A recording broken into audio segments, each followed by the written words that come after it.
What's up, guys? I want to do a trade recap today of last Friday. So on Friday, I took two executions, one loss, one win, netting about 4R in total profit, about $1,600. Now, the reason why I want to go over this trade is because I think it really encapsulates everything I'm always preaching about lower win rate, higher risk reward, as well as the technical aspects like how I use the midnight retracement, how I use the volume profile, fair value gaps, all of these things to get my entry signals and directional bias. So let's just get into the charts. I'm going to show you guys how I executed on this position.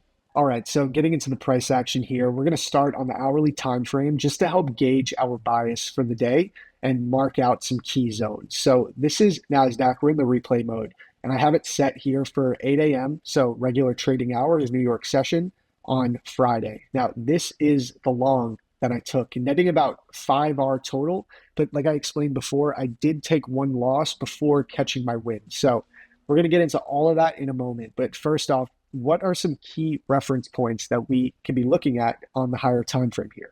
So number one, we have this 1 hour fair value gap. So if you see here on Thursday, we tapped into this gap and had a pretty decent move back up to the upside. Now, we've been in a consolidation range here since Wednesday, but Monday and Tuesday were quite bullish. So if we see here the start of the week, we were at the lows. We put in our weekly lows on Monday and never looked back. So really bullish order flow. On top of that, ES and the YM were both making all-time highs. So that alone is enough to want to lean into a bullish bias. You really don't want to be forcing shorts when the rest of the indices are making all-time highs. Now, with that being said, NASDAQ was lagging behind here, but I got to follow in line with that bullish order flow. So higher time frame PD array, we have that checked. Now, we still need an intraday reason to look for longs. We need to have a draw in liquidity that makes sense on the lower time frames as well, not just the higher time frames. And in that case, we had our true day open, which is midnight open. If you guys watch my trading or see me trading live on ASFX TV, I'm always referencing the midnight price. That's what this is, the 12 a.m. opening candle, New York time.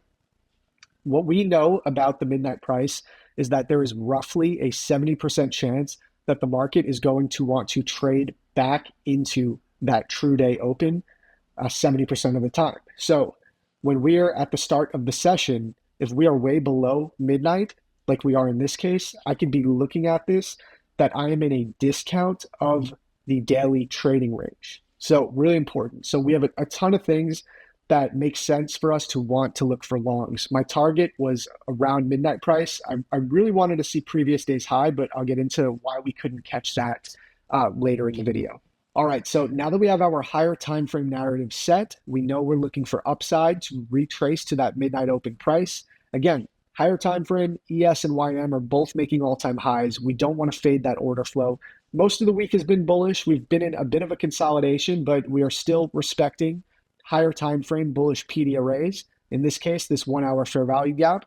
So as price is coming into this gap again, we are going to be looking for longs to trade up into that midnight open price because we know there is a high probability that the market is going to want to retrace there in the regular trading hours. Now, I also have the session indicators up right here because I want to talk about this because this really was a classic New York reversal setup. Now, the New York reversal goes like this. Asian session and London session will move in the opposite direction of the draw on liquidity. Okay, so in these lower volume sessions, we are going to get a move in the opposite direction that we want to see price go into. Then we have our reversal to the true draw on liquidity, which is midnight price, and ultimately higher prices to stay in line with the bullish order flow. So now that we have that and we've established what we're looking for, we need to see sell side liquidity get tapped. That would be right here. So if I play this out a little bit, market comes in, takes out this sell side liquidity, digs deeper into the 1 hour fair value gap. And this is when I'm going to go to the 1 minute time frame because this is where my entry signal was. Now, I was using the inversion fair value gap. So that would be right here, this 1 minute fair value gap I wanted to see get ran through, and I was going to go long to trade up into my higher time frame targets. Now, like I explained before, I took one loss on this trade. So right here was a negative 1R trade, and you'll see that once I play out the price action. And then I managed to get back in again, and my trade ended up going to target. So let's get into this here. Again, swept sell side in a bullish PD array. And this is a really important reason to have valid entry signals, right? You might be really zoomed in on the 1 minute time frame and just trying to get long here, and we just keep snapping lower and making new lows. You need to wait for your entry signal. So right here on this candle, I got long because we had our closure above the fair value gap. Now, I was unaware that there was 10 a.m. news, so I end up getting stopped out of this on the news candle, and that's completely my fault. Rookie mistake. I should have been aware of that, but listen, it happens sometimes. So let's just play that out.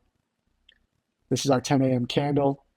Sweeps me out. At that point, I realized that we had 10 a.m. news, and I actually just got right back into my trade. And this is something that only people who trade with a lower win rate, higher risk reward can do.